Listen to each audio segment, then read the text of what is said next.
안녕하세요. 그날의 이야기 시작하겠습니다. 저는 윤베리입니다. 그날 밤의 일은 지금도 제 기억 속에 너무나 또렷하게 남아 있어서 때때로 꿈속에서도 그 빗소리와 동생의 떨리는 손을 느낄 수 있습니다. 제가 6살이던 그의 여름 장마가 유난히 길고 지독했던 그 계절에 저와 제 동생 혜리는 고아원 앞 계단에 나란히 앉아 있었습니다.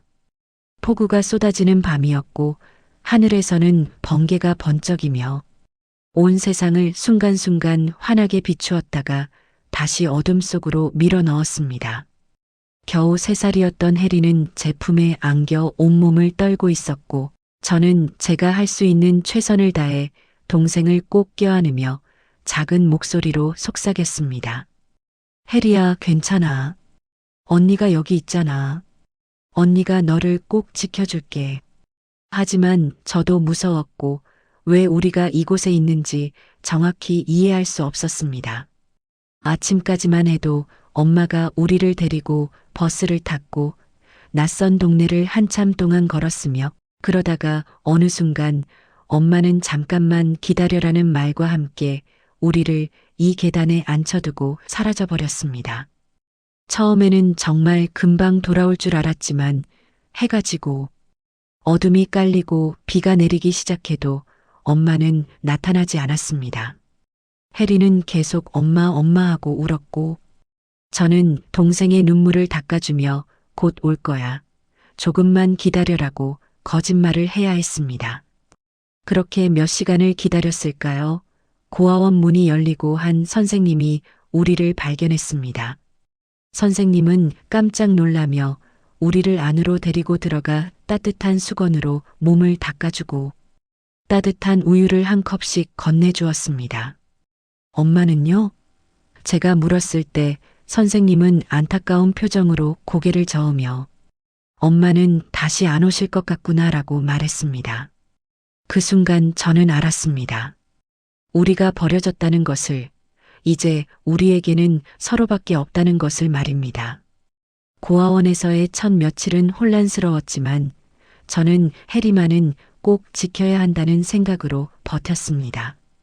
밤마다 혜리가 악몽을 꾸며 올 때마다 저는 동생을 안고 자장가를 불러주었고 밥을 먹을 때도 제 반찬을 혜리 그릇에 몰래 옮겨주곤 했습니다. 다른 아이들이 혜리를 괴롭히려 하면 제가 앞에 나서서 막았고 혜리가 무서워할 때마다 저는 용감한 척 웃으며 언니가 있잖아 하고 말했습니다. 우리 둘은 밤이면 작은 침대에 나란히 누워 손을 꼭 잡고 잤고 저는 혜리에게 우리는 절대 떨어지지 않을 거야. 언니가 약속할게라고 매일 밤 속삭였습니다. 그런데 운명은 제 약속을 지킬 기회조차 주지 않았습니다. 일주일쯤 지났을 때 고아원에 한 부부가 찾아왔고 그들은 아이를 입양하고 싶다며 여러 아이들을 둘러보았습니다. 선생님들은 우리 자매를 소개하며 이 아이들은 자매예요. 함께 입양해 주시면 좋을 텐데요 라고 말했지만 부부는 고개를 저으며 한 명만 데려가고 싶습니다라고 답했습니다. 저는 그때 온몸이 얼어붙는 것 같았고 혜리의 손을 더욱 세게 움켜쥐었습니다. 그런데 그날 오후 큰 혼란이 벌어졌습니다.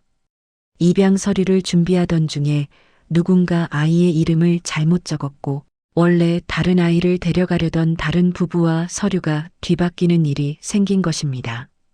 결과적으로 혜리는 재벌가라는 강씨 집안 부부에게 입양되어 떠났고 저는 며칠 후 시장에서 작은 가게를 운영하는 다른 부부에게 입양되었습니다. 혜리가 떠나던 날 저는 동생을 끌어안고 울며 혜리야, 언니가 꼭 찾을게. 우리 꼭 다시 만나자라고 말했지만 혜리는 무슨 일이 벌어지는지도 제대로 이해하지 못한 채 낯선 사람들의 손에 이끌려 차에 올랐습니다. 저는 그 차가 보이지 않을 때까지 고아원 창문에 매달려 울었고 그날 이후로 매일 밤 혜리를 찾는 꿈을 꾸었습니다. 그렇게 우리 자매는 서로의 존재도 모른 채 완전히 다른 세상에서 살아가게 되었고 저는 그날의 약속을 지키지 못한 것이 평생의 아픔으로 남았습니다. 세월이 흘러 저는 28살이 되었고 그동안 저를 키워주신 양부모님은 두 분 모두 병으로 세상을 떠나셨습니다. 양부모님은 가난했지만 저를 친자식처럼 사랑해 주셨고 저 역시 두 분을 진심으로 부모님이라 부르며 살았습니다. 하지만 두 분이 돌아가신 후 저는 완전히 혼자가 되었고 대학 등록금을 마련하기 위해 낮에는 편의점에서 일하고 밤에는 식당에서 설거지를 하며 악착같이 돈을 모았습니다. 다행히 성적이 좋아서 장학금을 받을 수 있었고 그렇게 간신히 대학을 졸업한 후 지금은 시내 중심가에 있는 큰 호텔에서 객실 정리 일을 하며 살아가고 있습니다. 제 월급은 많지 않지만 그래도 매달 조금씩 저축을 하고 있고 작은 원룸에서 혼자 살며 검소하게 생활하고 있습니다. 아침 일찍 일어나 호텔로 출근하면 저는 투숙객들이 떠난 객실을 하나하나 정리하며 하루를 보냅니다. 침대 시트를 갈고 욕실을 청소하고 바닥을 닦는 일은 힘들지만 저는 이 일에 자부심을 가지고 있습니다. 제가 정리한 방에 들어온 손님들이 깨끗하고 편안하게 쉴 수 있다는 것, 그것만으로도 제 일은 의미가 있다고 생각하기 때문입니다. 하지만 제 인생에서 가장 소중한 보물은 돈도 집도 아닙니다. 그것은 제 목에 걸린 작은 목걸이 반쪽입니다. 고아원을 떠나던 날 선생님 한 분이 몰래 제 손에 쥐어주신 것인데 그분 말씀으로는 제가 고아원에 처음 왔을 때 해리와 제가 각각 하나씩 목에 걸고 있었다고 합니다. 그 목걸이는 반으로 나뉘어진 하트 모양이었고 두 개를 맞추면 하나의 완전한 하트가 되는 디자인이었습니다. 선생님은 해리가 가진 반쪽은 입양 가족에게 전달했으니 언젠가 이걸로 서로를 알아볼 수 있을 거야 라고 말씀하셨지만 지난 20년 넘는 세월 동안 저는 해리를 단 한 번도 만나지 못했습니다. 밤마다 저는 이 목걸이를 손에 쥐고 해리를 생각합니다. 동생은 지금 어디서 무엇을 하며 살고 있을까? 행복하게 잘 살고 있을까? 혹시 저를 기억이나 하고 있을까 하는 생각들이 끊임없이 머릿속을 맴돕니다. 가끔은 거리를 걷다가 비슷한 나이의 여자를 보면 혹시나 하는 마음에 뒤돌아보기도 하고 밤에 잠들기 전에는 해리야, 언니는 여기 있어. 언니는 너를 잊은 적이 없어라고 혼잣말을 하곤 합니다. 반면에 제가 전혀 알지 못하는 곳에서 해리는 완전히 다른 삶을 살고 있었습니다. 해리는 강씨 가문이라는 재벌가에 입양되어 강서진이라는 새로운 이름을 받았고 화려한 저택에서 부족함 없이 자랐습니다. 명문 학교를 다니고 해외 유학을 다녀왔으며 지금은 강그룹 계열사의 이사로 일하고 있다고 합니다. 물론 이런 사실들을 저는 나중에서야 알게 되었지만 당시 서진이라는 이름으로 살아가던 제 동생은 자신의 과거에 대해 거의 아무것도 몰랐습니다. 서진은 어릴 적 기억이 거의 없었고 강가 사람들은 그녀에게 넌 태어날 때부터 우리 집 딸이었다라고 말하며 입양 사실을 철저히 숨겼습니다. 어린 시절 사진도 거의 없었고 서진이 왜 내 어릴 때 사진이 없어요? 라고 물으면 화제로 다 타버렸다거나 카메라가 없어서 못 찍었다는 식으로 둘러댔습니다. 서진은 가끔 이상한 꿈을 꾸곤 했습니다. 빗속에서 누군가와 손을 잡고 있는 꿈, 누군가 자신을 꼭 안아주며 언니가 지켜줄게라고 속삭이는 꿈 같은 것들이었습니다. 하지만 깨어나면 그것이 무엇을 의미하는지 알 수 없었고 가족들에게 물어봐도 그냥 꿈일 뿐이야라는 대답만 돌아왔습니다. 강가 사람들은 서진의 입양 사실을 비밀로 하는데 매우 신경을 썼습니다. 강무현 회장은 직원들을 모아놓고 서진이가 입양됐다는 사실은 절대로 외부에 알려져서는 안 된다. 만약 누군가 이 비밀을 누설하면 그 사람은 우리 그룹에서 영원히 발을 붙이지 못할 것이라고 경고했습니다. 회장의 누나인 은정 미망인만이 이 비밀의 전말을 정확히 알고 있었지만 그녀 역시 입을 굳게 다물고 있었습니다. 서진은 겉으로 보기에는 모든 것을 가진 사람처럼 보였지만 마음 한구석에는 설명할 수 없는 공허함이 자리 잡고 있었습니다. 아무리 비싼 옷을 입고 좋은 차를 타고 다녀도 가족들과 함께 있어도 왠지 모르게 외로웠고 자신이 이 세상 어디에도 진짜로 속해 있지 않은 것 같은 느낌이 들곤 했습니다. 하지만 그녀는 그런 감정을 누구에게도 말하지 않았고 강가의 완벽한 딸로서 살아가기 위해 애썼습니다. 그렇게 저와 혜리는 같은 하늘 아래 살고 있었지만 서로의 존재를 전혀 모른 채 한 사람은 가난하지만 따뜻한 추억을 간직하며 다른 한 사람은 부유하지만 공허한 마음을 안고 각자의 삶을 살아가고 있었습니다. 그날은 제가 호텔에서 일한 지 꼭 3년이 되는 날이었고 평소처럼 아침 일찍 출근해서 객실 정리를 시작했습니다. 그런데 점심때쯤 호텔 지배인이 급하게 저를 불러서 오늘 저녁에 큰 행사가 있으니까 대연회장 쪽 청소와 정리를 특별히 신경 써달라는 부탁을 했습니다. 강그룹에서 주최하는 중요한 행사라고 했고 평소보다 2배는 더 꼼꼼하게 준비해야 한다는 말을 들었습니다. 저는 네, 걱정하지 마세요라고 대답하고는 동료들과 함께 연회장으로 향했습니다. 연회장은 정말 화려하게 꾸며져 있었고 샹들리에에서 쏟아지는 빛이 마치 별들이 쏟아지는 것처럼 아름다웠습니다. 저는 테이블을 하나하나 닦고 의자를 정렬하며 일을 하고 있었는데 행사 시작 2시간 전쯤 강그룹 사람들이 미리 도착해서 마지막 점검을 시작했습니다. 저는 구석에서 조용히 마무리 청소를 하고 있었고 그때 연회장 문이 열리며 여러 사람들이 들어왔습니다. 그 중에서도 유난히 눈에 띄는 한 여성이 있었는데 그녀는 우아한 검은색 드레스를 입고 있었고 긴 머리를 단정하게 묶고 있었습니다. 다른 사람들이 그녀를 서진 이사님이라고 부르는 것을 들었고 저는 그저 재벌가의 높은 사람이겠거니 생각하며 눈길을 돌리려 했습니다. 그런데 그 순간 그녀와 제 시선이 마주쳤고 우리 둘은 동시에 움찔하며 서로를 바라보았습니다. 제 심장이 이상하게 빠르게 뛰기 시작했고 머릿속에서 알 수 없는 경종이 울리는 것 같았습니다. 그녀의 얼굴을 보는 순간 묘한 느낌이 들었는데 마치 어디선가 본 적이 있는 것 같으면서도 처음 보는 얼굴이었습니다.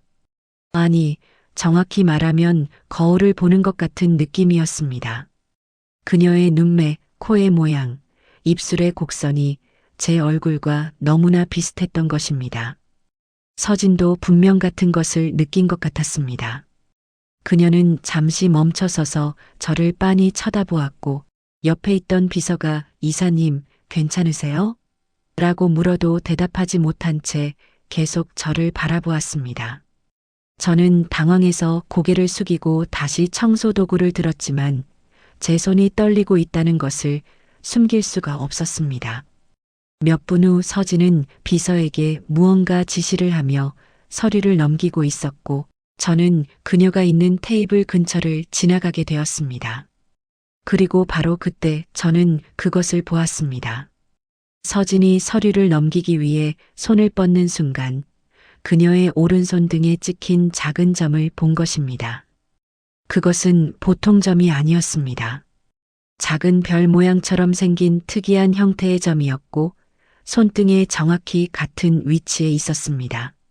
저는 그 자리에서 얼어붙었습니다. 왜냐하면 제 오른손 등에도 똑같은 점이 있었기 때문입니다. 어렸을 때 양어머니께서 이 점은 참 특이하게 생겼구나.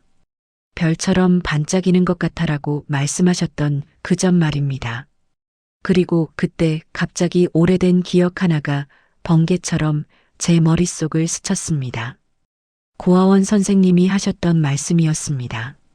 베리야, 너랑 혜리는 똑같은 곳에 똑같은 별 모양 점이 있단다. 이건 너희 자매만의 특별한 표시야.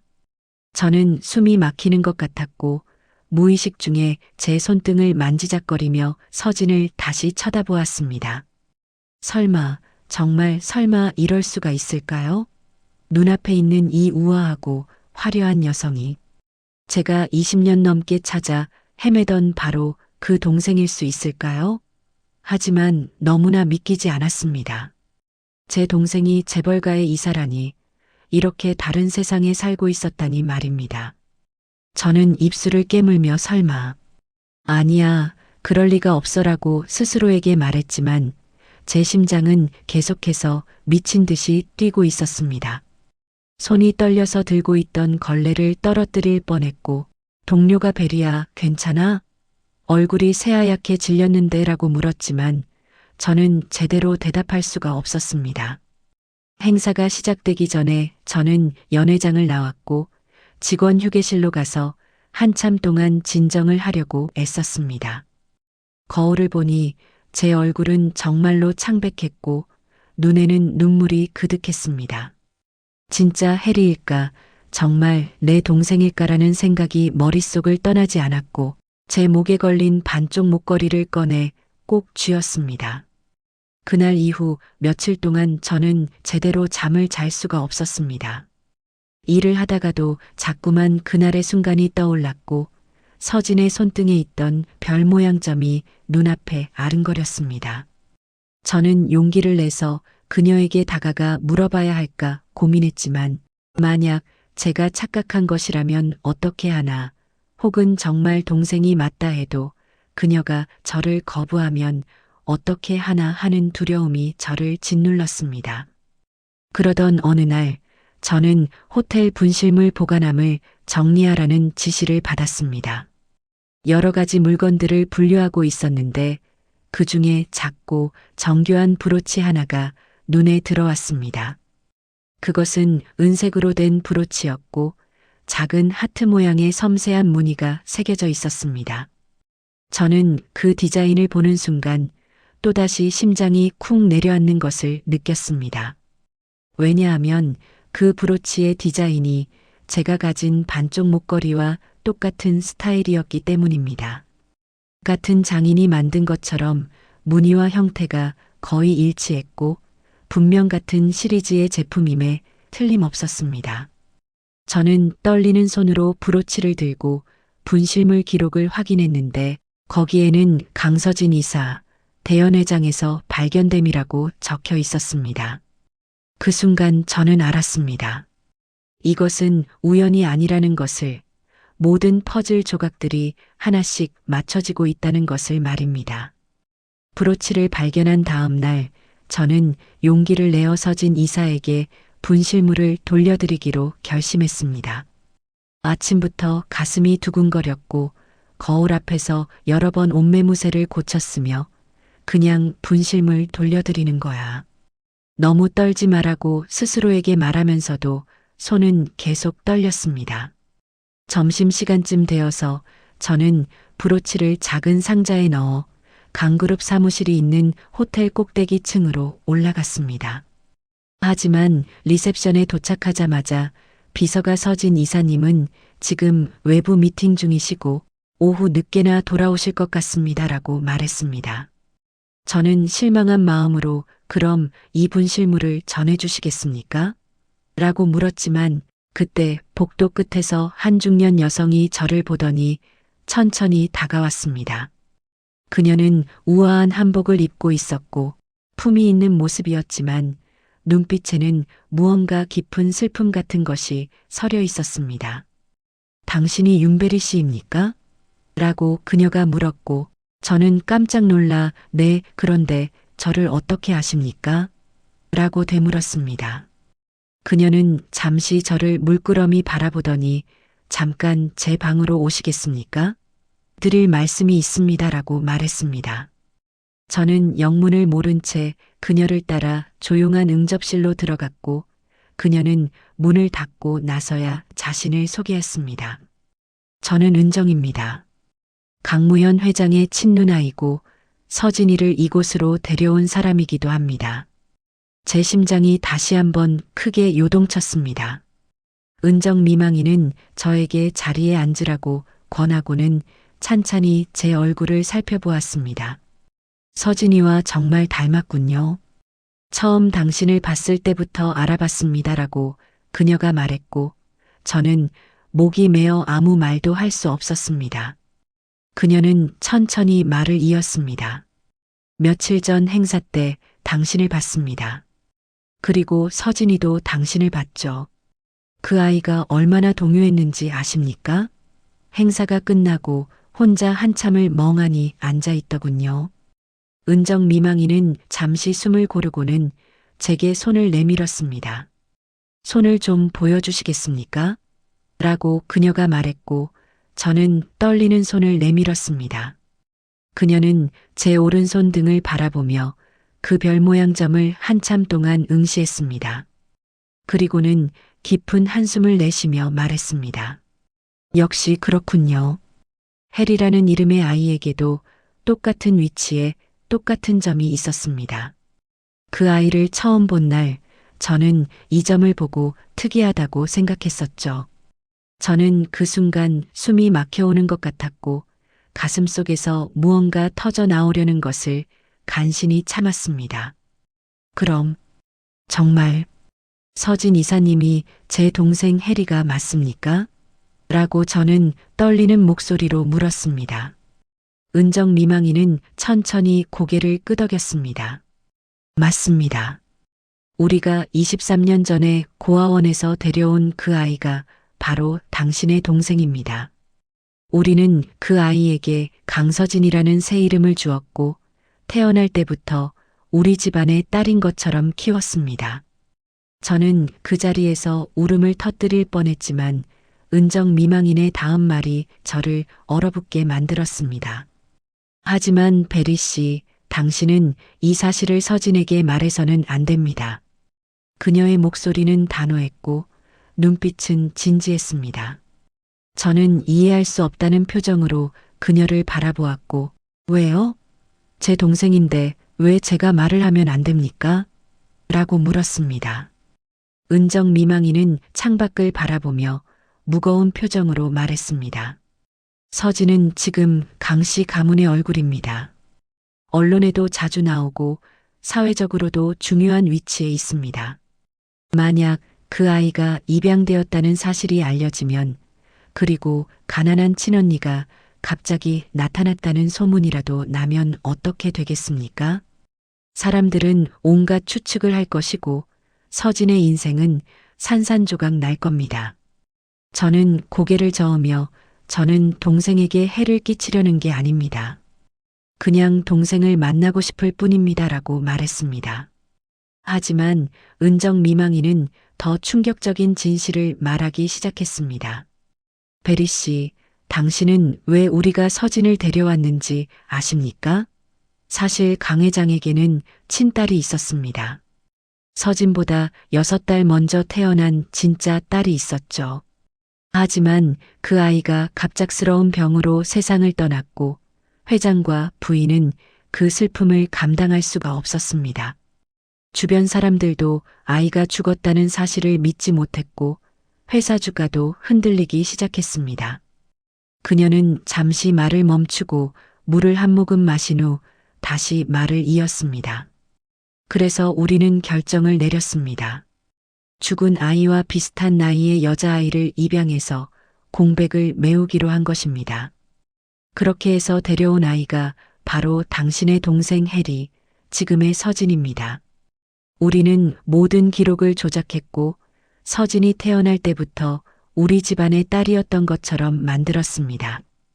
어린 시절 사진이 없는 것도 과거 기록이 애매한 것도 다 그 때문입니다. 저는 그 말을 듣고 온몸에 소름이 돋았습니다. 제 어린 동생이 다른 아이를 대체하기 위해 선택되었다는 사실이, 그리고 그 아이의 진짜 정체성이 완전히 지워져 버렸다는 사실이 너무나 끔찍했습니다. 그건 너무 잔인한 일 아닙니까? 라고 저는 떨리는 목소리로 말했습니다.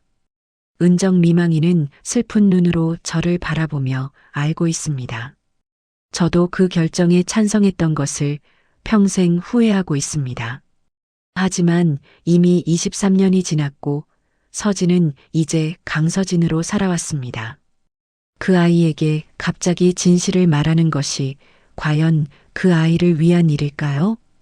저는 눈물이 볼을 타고 흘러내리는 것을 느꼈지만 그 눈물을 닦지 않았습니다. 23년 동안 동생을 찾아 헤맸고 이제야 찾았는데 다가갈 수조차 없다는 현실이 너무나 가혹했습니다. 은정 미망이는 제 어깨에 손을 올리며 베리 씨, 제발 서진을 위해서 참아주십시오. 멀리서라도 그 아이가 행복한 모습을 보는 것으로 만족해 주십시오라고 말했습니다. 저는 그날 호텔로 돌아와 혼자 한참을 울었고 결국 동생이 상처받지 않도록 진실을 묻어두기로 결심했습니다. 은정 미망인과의 만남 이후 2달이 흘렀고 저는 매일 동생을 멀리서 지켜보며 마음을 달래는 것으로 스스로를 위로했습니다. 가끔 서진이 호텔을 방문할 때면 저는 일부러 그녀가 지나가는 복도를 청소하거나 그녀가 사용하는 회의실을 정리하면서 잠깐이라도 동생의 모습을 볼 수 있었습니다. 서진은 언제나 단정하고 우아했지만 가끔씩 그녀의 눈빛 속에서 깊은 외로움 같은 것을 느낄 수 있었고 그럴 때마다 저는 가슴이 찢어지는 것 같았습니다. 그런데 어느 날 호텔에 심상치 않은 소문이 돌기 시작했습니다. 강그룹의 큰 비리 사건이 터졌다는 것이었고 회계 부정과 횡령 문제가 언론에 대서특필되었다는 것입니다. 뉴스에서는 연일 강그룹에 대한 보도가 나왔고 검찰 조사가 시작되었다는 이야기가 들려왔습니다. 저는 불안한 마음으로 뉴스를 확인했고 그 중에서도 서진의 이름이 자주 언급되는 것을 보고 가슴이 철렁 내려앉았습니다. 며칠 후 호텔 직원 휴게실에서 동료들이 수군거리는 소리를 들었습니다. 강서진 이사가 모든 책임을 뒤집어 쓴다더라. 사실은 회장이랑 다른 임원들이 한 짓인데 서진 이사를 희생양으로 만든대. 저는 그 말을 듣고 온몸에 힘이 빠지는 것을 느꼈습니다. 제 동생이 억울하게 희생되고 있다는 것을, 그리고 아마도 강가 사람들이 입양된 아이인 서진을 버리기로 결정한 것이라는 생각이 들었습니다.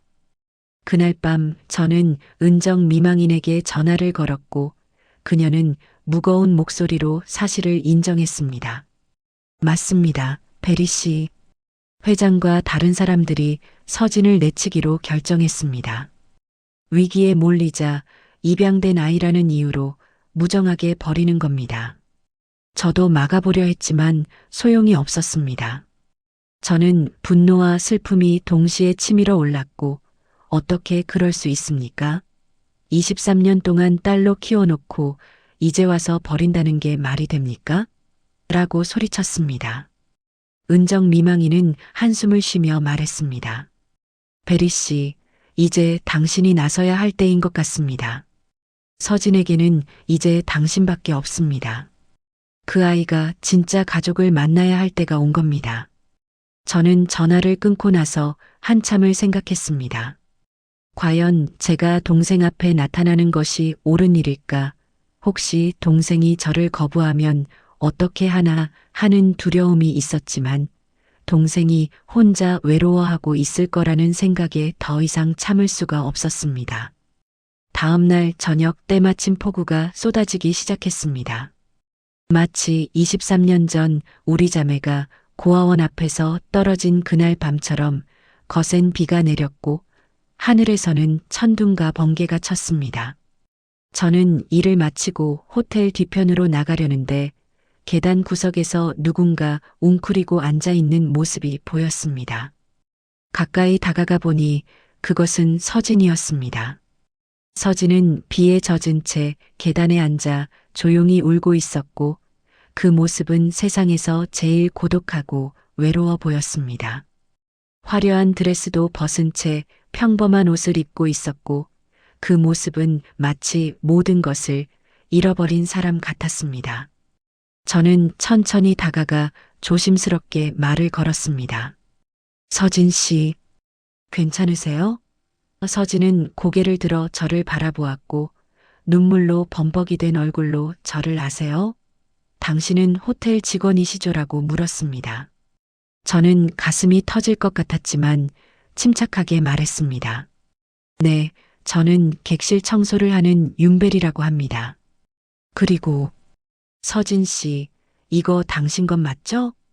저는 주머니에서 그 브로치를 꺼내 서진에게 건넸습니다. 서진은 브로치를 받아들고 이거 제가 잃어버렸던 건데 감사합니다라고 말했습니다.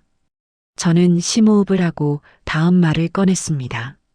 그리고 이것도 보여드리고 싶은 게 있어요. 저는 목에 걸고 있던 반쪽 목걸이를 꺼내 서진에게 보여주었습니다. 서진은 그 목걸이를 보는 순간 눈이 커졌고 손을 떨기 시작했습니다. 이 디자인, 제 브로치랑 똑같아요. 서진은 브로치와 목걸이를 나란히 놓고 비교해 보았고 두 개가 같은 시리즈임을 금방 알아챘습니다. 어떻게, 왜 당신이 이걸 가지고 계세요? 라고 서진이 물었고 저는 떨리는 목소리로 대답했습니다. 이건 제가 어렸을 때부터 가지고 있던 거예요. 고아원 선생님이 주셨는데 원래는 제 동생과 반씩 나눠 가진 거였대요. 서진의 얼굴이 창백해졌고 그녀는 숨을 가쁘게 몰아쉬기 시작했습니다. 고아원이요? 동생이요? 저는 천천히 제 오른손을 내밀어 손등을 보여주었습니다. 그리고 이것도 봐주세요. 이 별 모양 점이요. 서진은 제 손등을 빤히 쳐다보았고 그러고는 자신의 오른손을 들어 올렸습니다. 똑같은 위치에 똑같은 모양의 별점이 있었습니다. 두 사람의 손등을 나란히 놓으니 마치 거울을 보는 것처럼 똑같았습니다. 서진의 입술이 떨렸고 눈에서는 눈물이 주르르 흘러내렸습니다. 이게 무슨 일이에요? 저는 누구예요? 저는 더 이상 참을 수가 없어서 서진을 조심스럽게 끌어안았습니다. 혜리야, 넌 내 동생이야. 23년 전에 우리는 같은 날 고아원 앞에 버려졌어. 그때 나는 6살이었고 너는 3살이었지. 우리는 포구 치는 밤에 서로를 꼭 안고 있었고 나는 너한테 약속했어.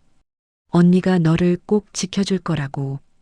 서진은 제 품에 안겨 온몸을 떨며 울기 시작했습니다. 기억나요. 꿈에서 봤어요.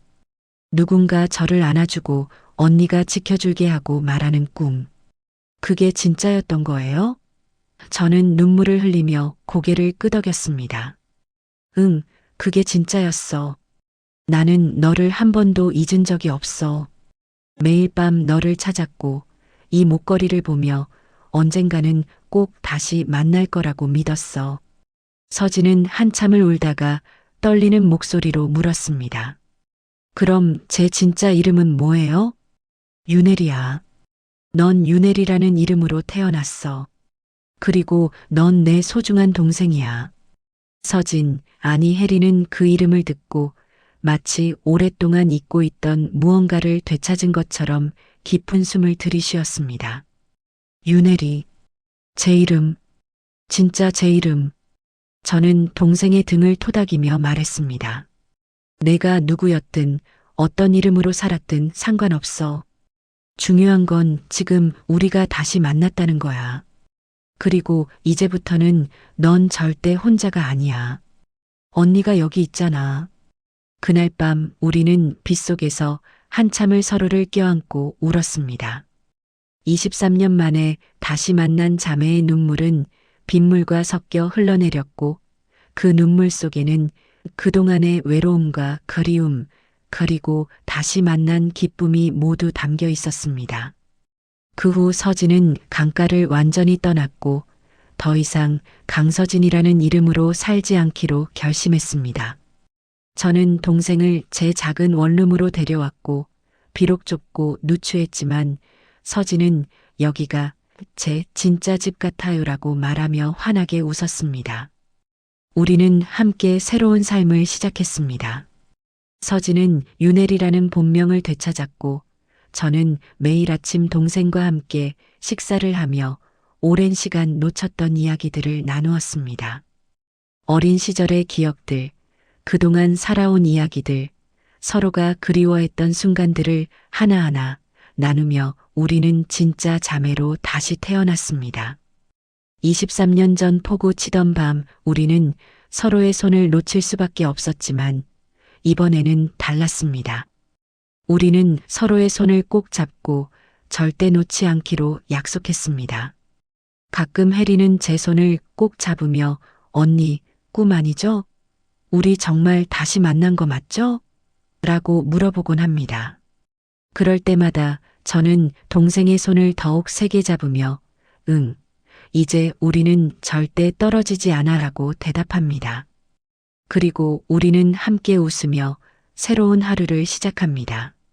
이제 저에게는 세상에서 가장 소중한 가족이 생겼고 해리에게도 진짜 집이 생긴 것입니다. 오늘도 그날에 와주셔서 감사합니다.